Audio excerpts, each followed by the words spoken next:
Assalamualaikum warahmatullahi wabarakatuh. Apa kabar teman-teman kelas 5 hari ini? Semoga semuanya selalu sehat ya dan tetap bersemangat untuk belajar. Teman-teman, sebelum belajar, kita membaca basmalah terlebih dahulu ya. Bismillahirrohmanirrohim. Kemudian, siapkan perlengkapan belajarnya. Buku paket yaitu tematik 5G atau tema 7. Buku tulis serta alat tulisnya ya. Selanjutnya, simak penjelasan dari guru. Dan jika ada tugas, segera kerjakan tugas yang diberikan dan dikirimkan melalui Google Classroom masing-masing kelas. Teman-teman, hari ini kita belajar tematik, tema 7, sub tema 1, pembelajaran bahasa Indonesia.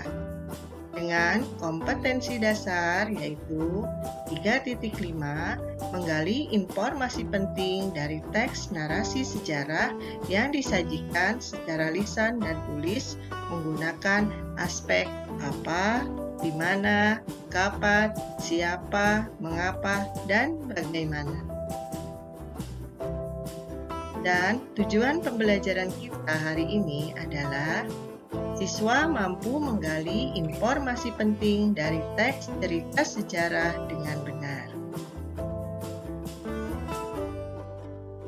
Seperti firman Allah dalam Quran Surat Toha ayat 99, yang artinya, demikianlah kami kisahkan kepadamu Muhammad, sebagian kisah umat yang telah lalu. Dan sesungguhnya telah kami berikan kepadamu dari sisi kami suatu peringatan, yaitu Al-Quran. Tahukah teman-teman, apa itu teks cerita sejarah? Baik, pengertian teks cerita sejarah. Teks cerita sejarah adalah teks yang menjelaskan dan menceritakan tentang fakta dan kejadian masa lalu yang menjadi latar belakang terjadinya sesuatu yang mempunyai nilai sejarah. Ciri-ciri teks cerita sejarah. Adapun ciri-ciri yang dimiliki oleh teks cerita sejarah diantaranya disajikan secara kronologis atau urutan peristiwa atau urutan kejadian. Bentuk teks cerita ulang atau recount. Struktur teksnya yaitu orientasi, urutan peristiwa, dan reorientasi. Ini berupa fakta. Struktur teks cerita sejarah. Yang pertama yaitu orientasi. Pada bagian ini berisi tentang pengenalan atau pembukaan dari teks cerita sejarah. Biasanya berisi mengenai penjelasan singkat dari suatu peristiwa yang diceritakan. Yang kedua yaitu urutan kejadian. Pada bagian ini berisi rekaman peristiwa sejarah yang terjadi, yang disampaikan menurut urutan kejadian atau waktu dari awal kejadian hingga sampai pada akhir kejadian tersebut. Bagian ini merupakan bagian pokok dari teks cerita sejarah yang biasanya dituliskan secara rinci dan mendetail sehingga para pembaca akan lebih memahami hal apa sebenarnya yang terjadi pada masa lalu. Dan yang ketiga yaitu reorientasi, merupakan bagian akhir dari teks tersebut. Biasanya pada bagian ini berisi komentar pribadi dari si penulis itu sendiri mengenai kejadian yang ditulisnya. Namun, ada juga beberapa teks cerita sejarah yang tidak menambahkan bagian penutup ini. Itu sah-sah saja, karena bagian ini hanya sebagai opsi atau pilihan saja. Baik teman-teman, di sini kita akan mencontohkan struktur teks cerita sejarah, yaitu dari Sejarah Bahasa Indonesia.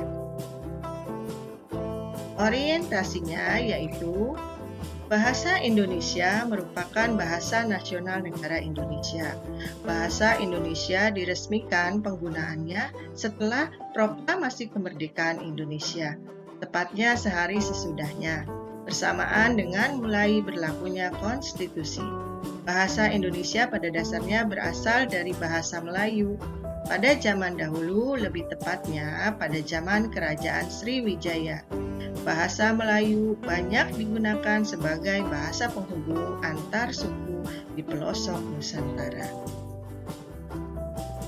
Selanjutnya yaitu urutan peristiwa. Bahasa Melayu mulai dipakai di kawasan Asia Tenggara sejak abad ke-7. Buktinya ditemukan prasasti di Kedukan Bukit berangka tahun 683 Masehi, yaitu di Palembang. Palang Tuo berangka tahun 684 Masehi, yaitu di Palembang.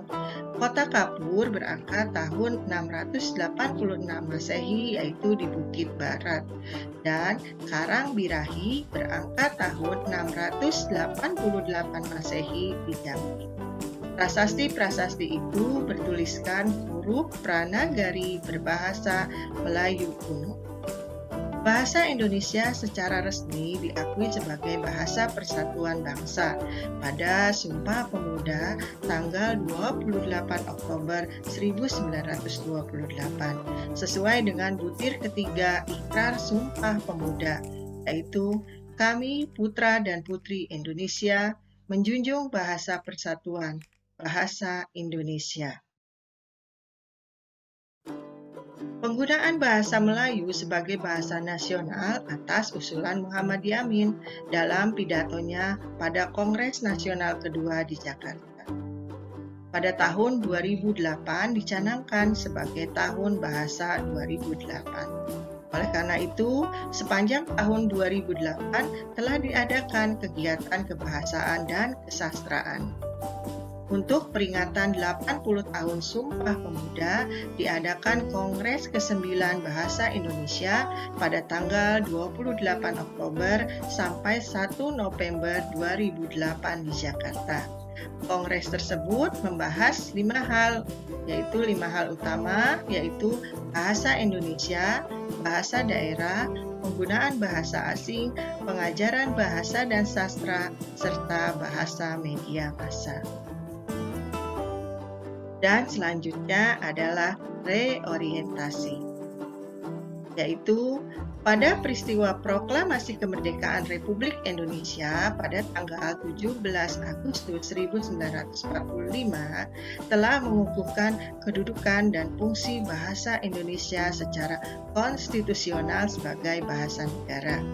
Kini bahasa Indonesia dipakai oleh berbagai lapisan masyarakat Indonesia, baik di tingkat daerah maupun pusat. Dan bagaimana cara kita memahami informasi pada sebuah teks sejarah? Yang pertama yaitu kita dapat menggali dengan cara membuat pertanyaan. Pertanyaan yang dibuat menggunakan kata tanya dengan adik simba, yaitu apa, di mana, kapan, siapa, mengapa, dan bagaimana. Selanjutnya, cobalah kamu menjawab soal yang telah kamu buat. Fungsi kalimat tanya dengan adik simba pada teks narasi. Yang pertama yaitu apa, digunakan untuk menanyakan nama dan peristiwa yang terjadi. Yang kedua yaitu di mana, digunakan untuk menanyakan tempat terjadinya peristiwa. Yang ketiga yaitu kapan, digunakan untuk menanyakan waktu terjadinya peristiwa. Yang keempat yaitu siapa, digunakan untuk menanyakan tokoh yang terlibat dalam peristiwa tersebut. Yang kelima yaitu mengapa, digunakan untuk menanyakan penyebab peristiwa yang terjadi.